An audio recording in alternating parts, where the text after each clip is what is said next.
अस्सलाम वालेकुम वरहमतुल्लाहि वबरकातुहू।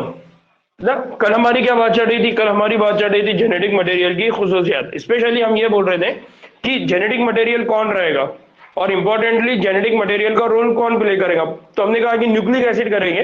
न्यूक्लिक एसिड में भी डीएनए और आरएनए, इन दोनों के बीच में कौन करेगा। तो कल हमने कुछ चीजें देखे थे और उन दोनों के साथ कंपैरिजन किसका था? प्रोटीन का। तो हमने देखा कि प्रोटीन के अंदर ये सारी खुसूसियत नहीं है, डीएनए में है, आरएनए में है, लेकिन आरएनए में लिमिटेड है और सारी की सारी खुसूसियत किसमें है? डीएनए में। जैसा रेप्लिकेशन करना, ये आरएनए और डीएनए दोनों में देखने को मिलता है, लेकिन मेनली रेप्लिकेशन जब होता है तो इंटेक्ट फॉर्म में सिर्फ कौन रहता है? डीएनए। ठीक है। इसी तरह से दूसरा, कीमियाई तौर पर अगर, साख्ती तौर पर अगर बात करें तो कौन मुस्तकम होता है? डीएनए, क्योंकि हमने कहा कि आरएनए के पास क्या होता है? Single strand. दूसरा हाइड्रोक्सिल ग्रुप, जो क्या करता है? फॉस्फोडाइस्टर बॉन्ड के ऊपर अटैक करके फॉस्फोडाइस्टर बॉन्ड को तोड़ देता है। देन म्यूटेशन की हमने बात की, तो हमने कहा कि डीएनए के अंदर जो म्यूटेशन होती है वो बहुत सुस्त रफ्तार होती है, जबकि आरएनए के अंदर बहुत फास्ट होती है, तेजी से होती है। इसलिए कल मैंने एक और चीज बताया था, वायरसेस की जो नई नई स्ट्रेन बनती है उसका रीजन क्या है? क्योंकि उनका जो जेनेटिक मटेरियल है वो कौन है? आरएनए, और उसके अंदर जो तब्दीलियां होती है, जो म्यूटेशन होता है वो बहुत तेजी से होता है। ठीक। और फोर्थ क्या था? मेंडेलियन खुसूसियात की जो कैरेक्टर है जिसको दिखाना है, जीनोटिपिक और फिनोटिपिक, यानी दो अलग अलग कैरेक्टर दिखाना है, वो आसानी से किसमें देखने को मिलते हैं? डीएनए के अंदर देखने को मिलता है। तो इस वजह से हमने कहा था कि लास्ट जो स्टेटमेंट हमारी आई थी वो क्या आई थी कि डीएनए जो है ये कीमियाई तौर पर कम रिएक्टिव होता है। और सॉरी, एक चीज हमने कहा था कि जो डीएनए होता है इसके अंदर इंफॉर्मेशन को क्या करके रखा जा सकता है? जखीरा करके रखा जाता है, स्टोर करके रखा जा सकता है। और आरएनए क्या कर सकता है? मवासलात का काम कर सकता है, मैसेंजर का काम कर सकता है, इंफॉर्मेशन को आगे कन्वे करने का काम कर सकता है। ठीक है। तो कल हमारी यहां पर बात खत्म हुई थी ना। अब हम आगे का एक पॉइंट डिस्कस कर रहे हैं जिसको कहा जाता है आरएनए वर्ल्ड। क्या कहा जाता है? RNA world.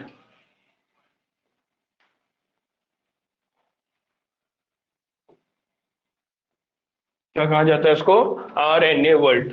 नाउ अब ये सवाल ये आता है कि यार ये आरएनए वर्ल्ड यानी आरएनए की दुनिया, क्या बोलने वाले हम उसको? आरएनए की दुनिया। तो इसका मतलब क्या है? इसका मतलब ये हो गया कि ये जो वर्ल्ड आज जिसको हम देख रहे हैं,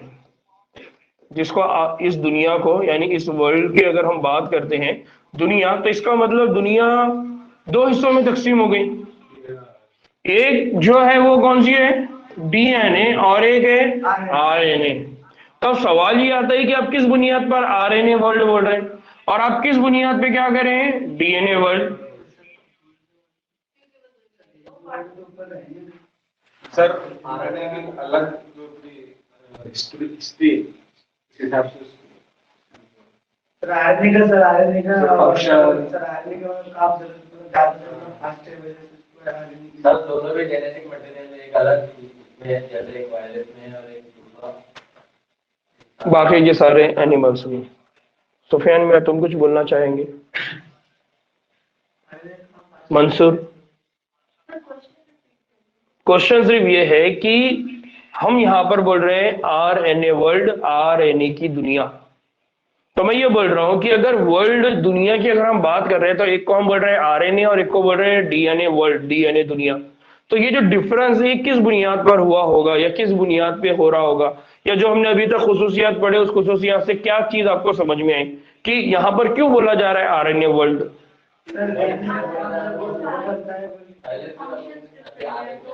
आरएनए के बारे में पढ़ने वाले थे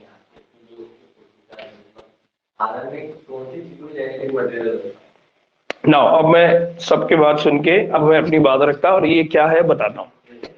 नॉर्मली हम जब बात करते हैं तो हम बात करते हैं इवोल्यूशन की। किसकी बात करते हैं? इवोल्यूशन की। हम बात करते हैं इर्तिखा की।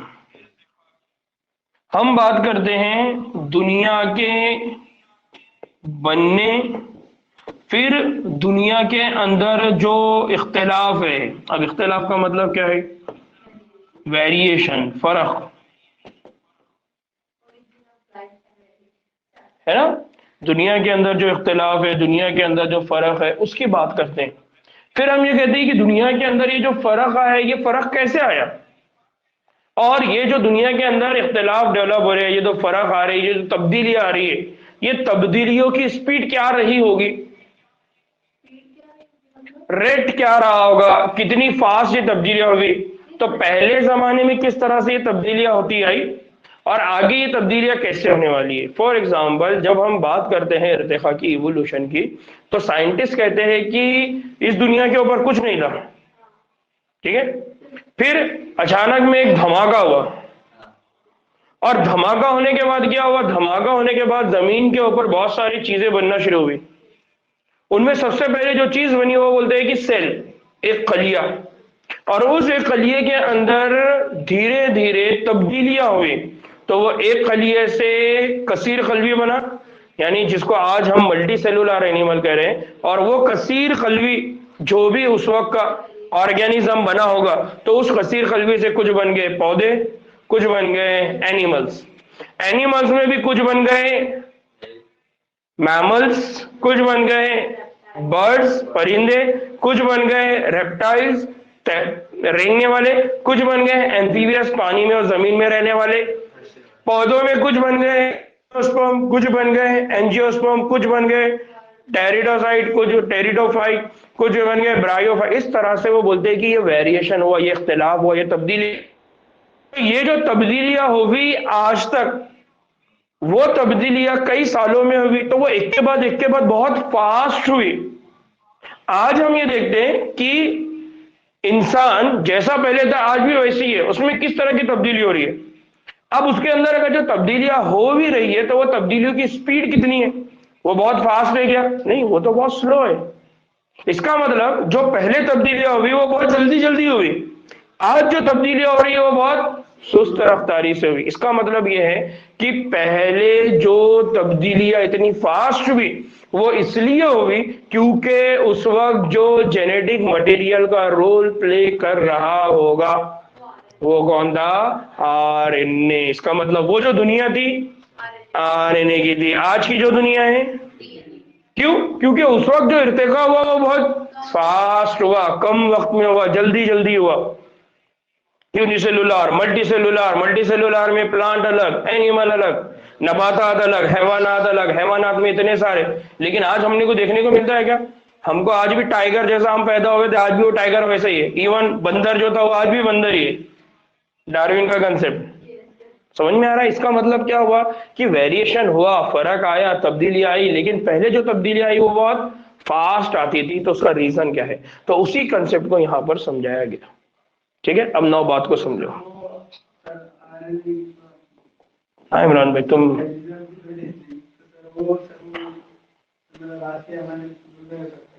हाँ आज का वैसा नहीं हो सकता। क्यों नहीं हो सकता, क्योंकि आज जेनेटिक मटेरियल कौन है, उस वक्त कौन था।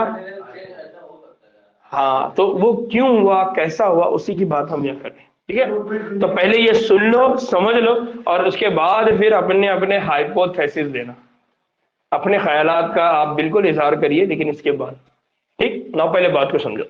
हमने क्या बोला, हमने जो पूरी ऊपर बहस की है, मस्कुरा जो बाला बहस यानी ऊपर जो गया ना, तो उसमें एक सवाल जो हमारे फौरन जहन में आता है वो क्या आता है कि कौन सा पहला जेनेटिक मटेरियल रहा होगा। क्योंकि हम बोल रहे हैं कि जेनेटिक मटेरियल न्यूक्लिक एसिड यहाँ पर डीएनए और आरएनए। तो फिर अब सवाल ये आता है कि डीएनए आरएनए दोनों एक साथ थे, या पहले कोई रहा बाद में कोई रहा। अब इस बात की जब तहकीक हुई तो ये बात समझ में आ रही है कि हाँ ये सीक्वेंस में हुआ होगा। उसका रीजन क्या है, उसका वजह क्या है, उसको हम यहाँ डिस्कस कर रहे हैं। डीएनए हमने पढ़ा ना कि प्रोकैरियोट में यानी बैक्टीरिया में, ब्लू ग्रीन एल्गी में, माइकोप्लाज्मा में, पीपीएलओ में न्यूक्लियोइड होता है विदाउट मेम्ब्रेन बाउंड। उसका मतलब हमने डीएनए की ही बात की है। हमने वायरस की जहां बात की, हमने बोला कि सिर्फ वायरस में कौन होता है, RNA as a genetic material, बाकी कहीं पर भी। ठीक है, दूसरा कीमियाई इर्तिका का जो बाब है यानी जो चैप्टर है कीमियाई इर्तिका का, उसमें हम यहाँ पर तफसील से बहस करेंगे, लेकिन मुख्तसरन यहाँ चंद नुकात है जो हकायक पर रोशनी डाल सकते हैं। पहला कि आरएनए ये पहला जेनेटिक मटेरियल था। अब इसका जो है वो काफी पुख्ता सबूत मिल चुके हैं जो जाहिर करते हैं कि लाजमी हयातियाती अमलियात, लाजमी हयातियाती अमलियात, हयातियाती अमलियात मतलब बायोकेमिकल रिएक्शंस। कौन सी वाली रिएक्शंस? बायोकेमिकल रिएक्शंस, हयातियाती अम्लियात। अब वो कौन कौन सी बायोकेमिकल रिएक्शंस है जो हमारे जिस्म के अंदर अक्सर होती है? एक है तहव्वुल। तहव्वुल मतलब, अरे मौलाना, अरे मौलाना, मेटाबॉलिज्म, तहव्वुल, मेटाबॉलिज्म, कैटाबॉलिज्म और एनाबॉलिज्म। और वो जो वो जो आप म्यूटेशन की बात कर रहे हैं ना मौलाना, वो है तबद्दुल, है ना? हाँ ठीक है। तो हम किसकी बात कर रहे हैं? मेटाबॉलिज्म। उसको उर्दू में क्या बोलते हैं? तहव्वुल। दूसरा कौन है? ट्रांसलेशन। तीसरा कौन है? स्प्लाइसिंग। अब ये स्प्लाइसिंग क्या है ये हम आगे पढ़ने वाले हैं, ठीक है?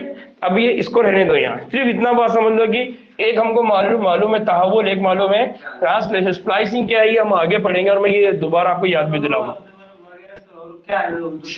ये वगैरह में क्या होता है कि जिसको बोला जाता है coding strand, non coding strand, splicing होता है। उसके बाद क्या होता है तुम्हारा क्या बोलते हैं उसको, टेलिंग होता है, टेल ऐड करना होता है। तो इसलिए इसको बोला गया वगैरह, कि ये प्रोसेस के अलावा भी बहुत सारे हैं, है ना? गुलाबी जामुन खाने के लिए इमरान वगैरह को बुला दो, वगैरह बोलते के साथ कौन हो जाएंगे? मंसूर हो जाएगा, खालिद हो जाएगा, हाफिज साहब हो जाए, समझ में? ठीक। नाउ आरएनए के अतराफ में इर्तिका पजीर हुए हैं, यानी क्या बोला जा रहा है कि जितने भी प्रोसेस है, कौन कौन से प्रोसेस? तहव्वुल, ट्रांसलेशन, स्प्लाइसिंग, ये वो सारे अमल है जो किसके अतराफ में तब डेवलप हुए, किसके अतराफ में बने? आरएनए। मतलब क्या है कि जब मेटाबॉलिज्म होता है, तहव्वुल होता है, तो तहव्वुल का जो अमल होता है यानी मेटाबॉलिज्म का जो अमल होता है वो बहुत सडन होता है, बहुत फास्ट होता है। यानी उसके अंदर जो तब्दीलियां होती है वो बहुत जल्दी जल्दी होती है। और तब्दीलियों में या जल्दी जल्दी तब्दीलियां होने की ये जो खुसूसियात है डीएनए के कंपैरिजन में किसमें ज्यादा है? आरएनए। हमने जो 4 खुसूसियात है उसमें तीसरी खुसूसियत पढ़े कि जो सुस्त रफ्तारी से अपने अंदर क्या लाए? तब्दीली यानी म्यूटेशन। और यह खुसूसियत किसकी है? सिर्फ डीएनए। इसका मतलब अगर हमारे पास ये जो मेटाबॉलिज्म है ये इतनी जल्दी होता है कि आपने खाना खाया, प्रोटीन आपने खाया या आपने न्यूट्रिएंट बॉडी में डाला तो फटाक से आपके बॉडी में प्रोटीन बन गया। आपके बॉडी में अचानक में वो प्रोटीन, जो एक प्रोटीन था वो प्रोटीन दूसरे काम भी कर रहा है। प्रोटीन, एक प्रोटीन वो है जो आपका स्ट्रक्चर बना रहा है, साख्त बना रहा है, एक प्रोटीन वो है जो आपके जिस्म में एंजाइम का काम कर रहा है। इसका मतलब ये प्रोटीन के अंदर इतने जल्दी जल्दी तब्दीलियां किसी काम के लिए कैसे आ रही है? ये तब्दीलियां आने की ये जो सलाहियत है, इसका मतलब वो उसको कहां से मिली है? आरएनए से।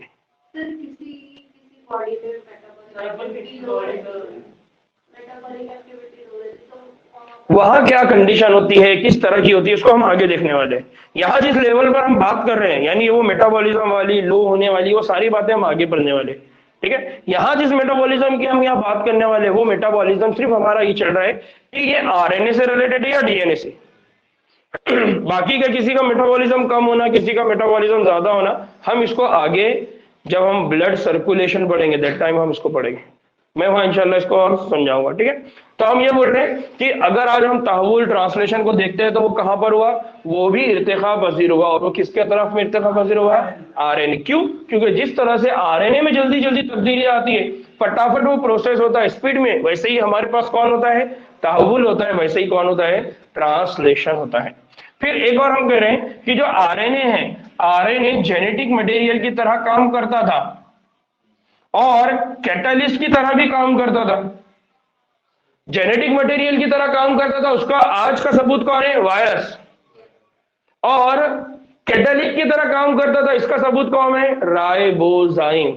जो मैंने लास्ट टाइम भी बोला कि ये पैगंबर का भी काम करता है, मैसेंजर, ये अडेप्टर का भी काम करता है किसी को पकड़ने का, और ये एंजाइम का भी काम करता है। तो जब हम जिंदा सिस्टम की बात करते हैं तो उसमें कुछ अहम बायोकेमिकल रिएक्शन होती है जो आरएनए कैटालाइज करता है, यानी आरएनए वो काम करता है। और आज के दौर में भी कुछ जगह पर आरएनए कैटालिस्ट का रोल प्ले करता है। जबकि हमको मालूम है कैटालिस्ट का रोल बायोलॉजिकल कैटलिस्ट का रोल ये कौन प्ले करता है? प्रोटीन ही फॉर्म में कौन करते हैं? प्रोटीन है। लेकिन हम कुछ जगह पर आज भी ऐसे सिस्टम देखते हैं जहां पर प्रोटीन के बजाय वो बायोलॉजिकल कैटलिस्ट का रोल कौन अदा कर रहा है? आरएनए, जिसको हम नाम देते हैं राइबोजाइम। क्या नाम देते हैं उसको हम? राइबोजाइम। लेकिन आरएनए ये कैटलिस्ट होने की वजह से क्या होता है? रिएक्टिव। और हमने कल भी बोला कि वजह से रिएक्टिव होने का रिएक्टिव होने का मतलब ये है कि कल हमने कहा कि जो राइबोसोम है उस राइबोसोम को बनाने का काम कौन करता है? और प्रोटीन आरआरएनए कौन कर रहा है? प्रोटीन और आरआरएनए। तो अगर हाँ राइबो न्यूक्लियोप्रोटीन, तो इसका मतलब अगर राइबोसोम में आरएनए है, इमरान राइबोसोम में अगर आरआरएनए है तो आरआरएनए दो काम करता है। क्या काम करता है? एक तो हमने कहा कि वो प्रोटीन का ट्रांसलेशन करता है, तो प्रोटीन का ट्रांसलेशन करने का मतलब क्या है? प्रोटीन बनाना। और प्रोटीन बनाने का मतलब क्या है? अमीनो एसिड को जोड़ना। तो इसका मतलब है एक अमीनो एसिड को दूसरे अमीनो एसिड के साथ जोड़ने का काम अगर राइबोसोम, तो इसका मतलब राइबोसोम के अंदर कौन है? आरआरएनए। यानी वो जो रिएक्शन है जोड़ने का वो काम कौन कर रहा है? Indirectly rRNA. इसका मतलब है आरएनए का जो काम है वो कौन सा वाला है? कैटलिस्ट। और कैटलिस्ट की तरह से वो क्या करता है? रिएक्टिव। लिहाजा हम ये कहते हैं कि ये क्या होते हैं? गैर मुस्तहकम होते हैं। इसीलिए हम ये बोल रहे हैं कि वो गैर मुस्तहकम, यानी आगे चल के वो क्या हो जाएगा? तोड़ जाएगा। तो बेसिक कंसेप्ट यहाँ पर याद रखना है कि इसका कि आरएनए वर्ल्ड था, आरएनए की एक दुनिया थी और वहां पर सारे काम आरएनए करते थे। जेनेटिक मटेरियल का रोल भी आरएनए करते थे, कैटलिस्ट रिएक्शन अंजाम देने का रोल भी आरएनए करते थे। उसका सबूत हमारे पास है। यानी आज की दुनिया में भी हम कुछ ऐसे रिएक्शंस देखते हैं, कुछ काम ऐसे देखते हैं जो कौन अंजाम दे रहे हैं? आरएनए। जैसा अभी एग्जांपल मैंने दिया, खालिद भाई टोपी नहीं खुजाने का, सर खुजाओ। ठीक? नहीं समझ में आ रहा है? हाँ ठीक। ऑनलाइन वालों, क्योंकि ये थोड़ा सा लॉजिकल भी है और ऐसा है कि ऐसा हो सकता है क्या, और खास करके तुम लोगों ने एक्सेप्ट करना बहुत मुश्किल है। ठीक है, इसलिए मैं पहले ही बार बार बोला। ठीक है, तो सिर्फ ये बात बोलना है कि हाँ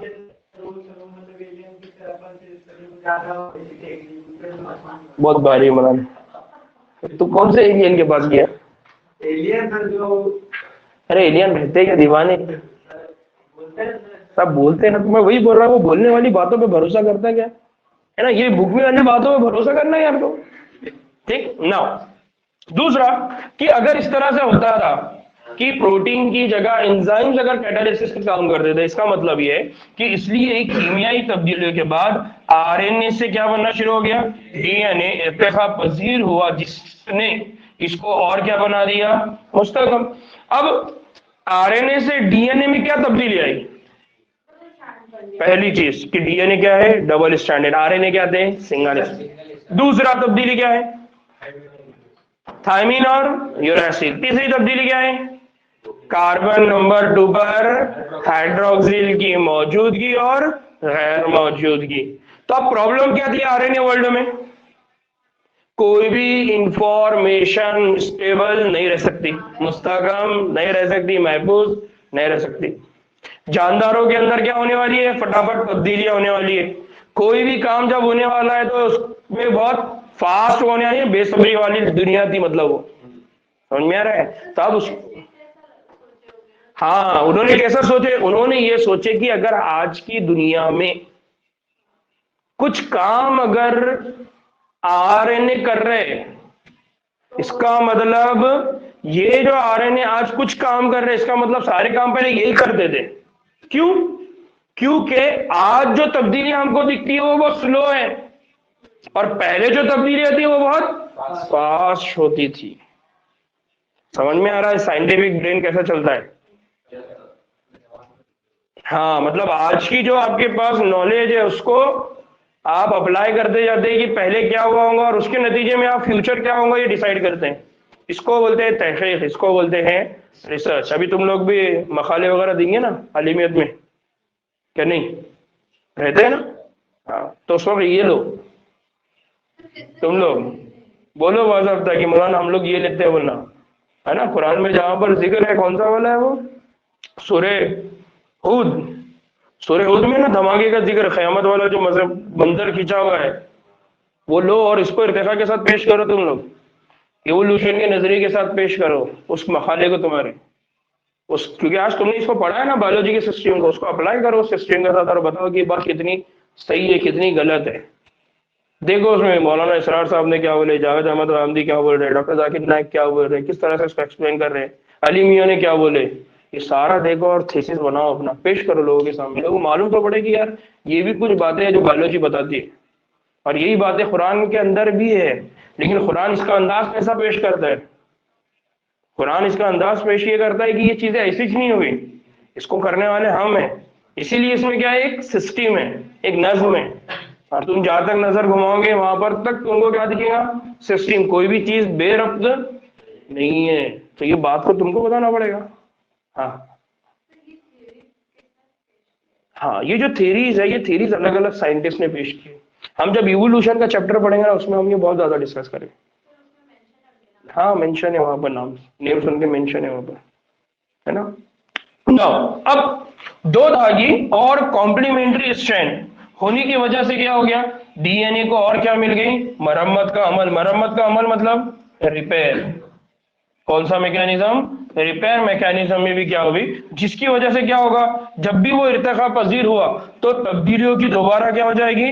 मज़ाहमत करता है। तब्दीलियों की मज़ाहमत करना मतलब रेजिस्टेंस, रेजिस्टिविटी। क्या मतलब है इसका मौलाना, क्या बात समझ में इससे? सर वो अलग हुआ था एडेनिन, तो दोबारा मतलब जब दोबारा वो एक दूसरे के साथ और जुड़ेंगे तो इंफॉर्मेशन क्या हो जाएगी? तब्दील।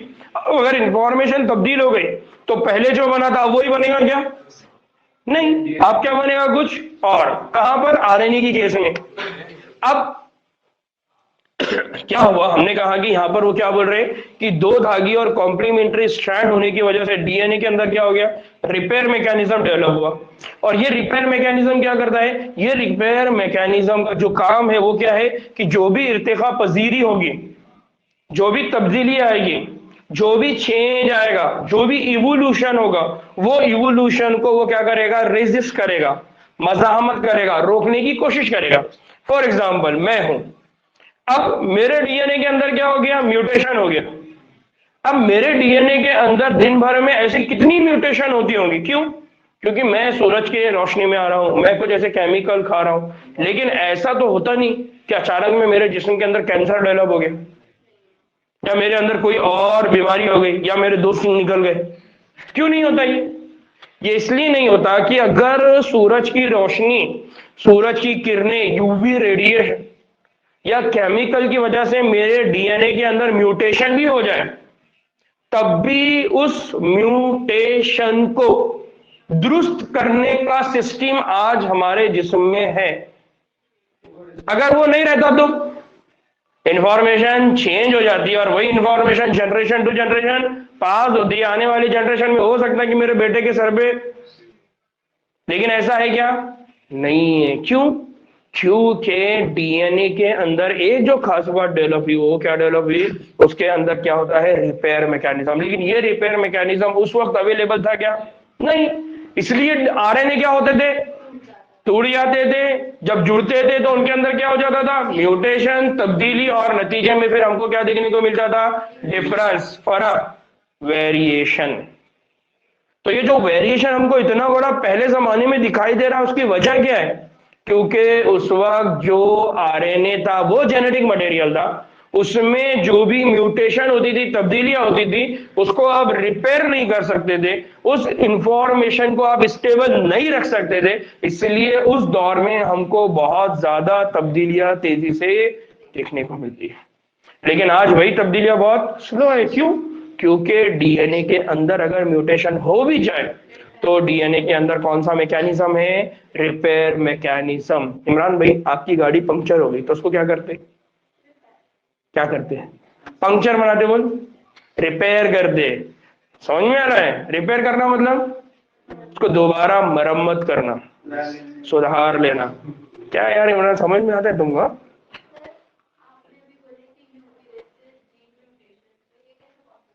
हाँ, इसीलिए तो हमको बोला है ना, गर्मी के दिनों में या दोपहर के दिनों में अक्सर आमतौर पे हम लोग घर में क्यों जाके सो जाते हैं, क्यों आराम करते हैं? क्योंकि एक पीक पॉइंट ऐसा आता है सूरज का जी, वो यूवी रेडिएशन जमीन तक आती है। इसीलिए हम छाता वगैरह लेते हैं। लेकिन हमारे पास क्या है? ओजोन लेयर है। क्या है हमारे पास? Ozone layer. मौलाना, दुनिया के अंदर यूवी रे आती है। यूवी रे मतलब सूरज की जो रोशनी है उसके अंदर अलग अलग स्पेक्ट्रम है। कुछ रेज वो है जो हमारे लिए क्या है? नुकसानदायक। हाँ, इससे पहले भी मैंने बोला है ना।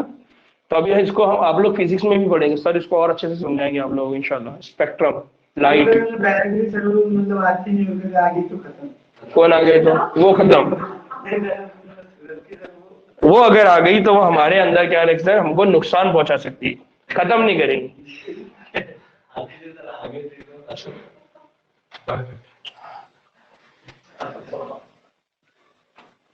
ठीक ना? तो ये क्या था आपका? RNA world. याद रहेगा ये? तो बेसिक कंसेप्ट याद रखना है कि एक छोटा सा टॉपिक है आरएनए वर्ल्ड, और उस आरएनए वर्ल्ड के हिसाब से क्या है कि किसी जमाने में genetic material, enzyme, metabolism, catabolism, anabolism, translation, transcription, ये सारे काम कौन अंजाम देते थे? आरएनए। याद रहेगा। लेकिन आज डीएनए। क्यों? क्योंकि आरएनए के अंदर अपग्रेड होकर, प्रोग्रेस होकर अब वो सिंगल से क्या बन गया? डबल। दूसरा, उसके अंदर कौन सा मैकेनिज्म है? रिपेयर। तीसरा क्या है कि वो हर म्यूटेशन को एक्सेप्ट नहीं करता, हर म्यूटेशन को कबूल नहीं करता। इसीलिए अक्सर ये बोला जाता है कि तब्दीली, चेंज, वो तब्दीली काबिल कबूल है जो हमारे लिए मुनासिब हो, फेवरेबल हो। इसीलिए कुरान बोलता है ना कि जो अच्छी चीजें होती है वो रह जाती है, और जो झाग है और जो खराब चीजें वो निकल जाती है, किनारे पे लग जाता है। तो इंसान के किरदार में भी ऐसी चीजें है, तो इंसान के डीएनए में भी ऐसी चीजें है कि अगर उसके अंदर बीमारियां वगैरह है तो वो बीमारियां वगैरह धीरे धीरे क्या हो जाती हैं? निकलते जाती है, एक्सप्लोर होती जाती है। आप लोग और इसको डिटेल में पढ़ेंगे ना, बहुत मजा आएगी। कुरान के साथ रिलेट करते जाओ इस चीजों को, बहुत मजा आएगी। और तुम लोगों का तो काम है यार, ये करना चाहिए तुम लोग। ये जो बीमारी है शुगर वगैरह, ये बीमारियों की भी आज नहीं तो कल इलाज आ जाएंगे, इनका तरीका मालूम हो जाएगा। शुगर क्या है? शुगर एक्चुअली क्या है? हमारी अपनी हाथों से की हुई बीमारियां है। हम जब खाना खाने के बाद एक्टिविटीज नहीं करते, एक्सरसाइज नहीं करते, वॉक नहीं करते, चलते नहीं, फिरते नहीं। फिर दूसरा, हमको ये बोला गया है कि खाना खाने में एक बात का ख्याल रखना है। किस बात का ख्याल रखना है? 1/3। एक हिस्सा खाना है, 3 हिस्से खाली रखना है। अपना ये रेशो पूरा उल्टा हो जाता, 3 भर देते, 1 खाली रखते, वो भी नहीं रखते, नान खलिया रहा तो। बात समझ में आ रही है? तो खाने में हम सुन्नत फॉलो नहीं करते, सुन्नत का तरीका फॉलो नहीं करते। नतीजे में क्या होता? वो खाना जब हमारे जिस्म में जाता है तो हमारे जिस्म की कैपेसिटी से वो ज्यादा हो जाता। अब क्या होगा? डाइजेशन के प्रॉब्लम शुरू होते। तो अब क्या होता? वो जो खाना है वो वैसे ही ब्लड में रह जाता, ब्लड को जितना नीड था, जिस्म को जितना था वो ले लिया जिस्म ने। अब उसके अलावा जो बचा हुआ है वो सब एक्स्ट्रा पड़ा हुआ है। एक जगह जब किसी जमीन के ऊपर पानी ठहर जाता तो पानी क्या कर देता है? बदबू। तो ऐसा जिस्म के अंदर अगर एक्स्ट्रा अमाउंट में खाना रह जाए तो फिर उसकी वजह से अलग अलग क्या बनने शुरू होती है? बीमारियां। तो उसमें से एक ग्लूकोज है, इसलिए बोला जाता है ग्लूकोज जिनके बॉडी में है, क्योंकि कंटिन्यूस तंबाकू खाने वाले, कंटिन्यूस तंबाकू की वजह से क्या होता है? सलाइवा सीक्रेट होता रहता है। सलाइवा कंटिन्यूस का मतलब अगर आप गाड़ी कंटिन्यूस चलाएंगे तो एक वो गाड़ी का इंजन क्या हो जाएगा? वैसा ही है। आप कंटिन्यूस खा रहे हैं। अब हम बोलते हैं कि यार अक्सर लोगों को तो इस तरह की कोई बीमारी नहीं हो रही तंबाकू वालों को। इसका क्या मतलब है? अगर उनको बीमारी नहीं हो रही तो इसका मतलब यह है कि वो तरीका सही है? नहीं, गलत तरीका तो गलत ही है ना। समझ में आ रहा है? अगर आप किसी जगह को यूरिन से साफ करेंगे, पेशाब से साफ करेंगे तो मतलब गंदगी से साफ नहीं किया जा सकता, उसको अच्छाई से ही किया जा सकता है। समझ में आ रहा है? तो इस तरह से कुछ बातें रहती जो मतलब आप डायबिटीज वगैरह की बात कर रहे हैं ना, वो हमारी अपनी करतूत है। अगर हमने सिस्टम सही कर दिया तो सारी चीजें हल हो जाएगी। इसलिए आज सोसाइटी में देखो बहुत बड़े बड़े कैंप चल रहे हैं, ग्लूकोज को लेवल को मेंटेन करने के लिए, एक्सरसाइज को करने के लिए। लोग सुबह सुबह साइकिलिंग पे निकल रहे हैं। क्योंकि आज हमारा जो रहने का जो तरीका है वो पूरी तरह से क्या हो गया, तब्दील। पहले हम क्या करते थे, चलते थे, गाड़ियां नहीं थी। पहले हमारे पास जो काम होते थे उसमें क्या होता था, खाना वगैरह हम पहले से ही कम होता था लेकिन स्ट्रांग खाना रहता था। आज क्या है, हाइब्रिड है। खैर ठीक है, दिल के छाले फोड़ने लगा दिए तुम लोगों ने। हाँ बोल भाई, बोल बोल। साइंस के तौर पे सर पहले डीएनए था, वो सर साइंस के तौर पे सर पहले आरएनए था। हाँ, साइंस के तौर पे नहीं, साइंटिफिक तौर पे। सर फिर उसके बाद में सर वो मतलब जब डीएनए हुआ तो सर वो हुआ कब? हाँ, ये बहुत अच्छा सवाल है कि ये हुआ कब। अब ये हुआ होगा कब, जब हम इसको पढ़ेंगे इवोल्यूशन में, कि इसकी नीड कब पड़ी होगी, इसकी जरूरत कब पड़ी होगी और क्यों हुआ, है ना। अब मैंने अगर आज बोला तुमको कि 3 बिलियन ईयर पहले हुआ था, तुमको समझ में आएगी क्या बात? नहीं। इसलिए अपन वो चैप्टर जब पढ़ेंगे तब अपने पूरी बात पढ़ेंगे। ठीक ना हो बच्चों, आज हम एक और नया इंपॉर्टेंट टॉपिक स्टार्ट कर रहे हैं, वो है डीएनए रेप्लिकेशन। वो क्या है, डीएनए रेप्लिकेशन। तो मेरे को ऐसा लगता कि अपन ने इस वीडियो को कट करना, दोबारा नई वीडियो बनाना, जहां पर डायरेक्टली कौन सा पॉइंट रहेगा, डीएनए रेप्लिकेशन पूरी तरह से। नहीं तो क्या हो जाएगा, जंबलिंग हो जाएगी, देखने वाले को आसानी हो जाएगी। समझ में आ रही बात? ठीक, तो ऑनलाइन वालों दोबारा कनेक्ट करो फास्ट। मैं कट कर रहा हूँ, दोबारा कनेक्ट करना है। चलिए, अस्सलाम वालेकुम रहमतुल्लाहि व बरकातहू।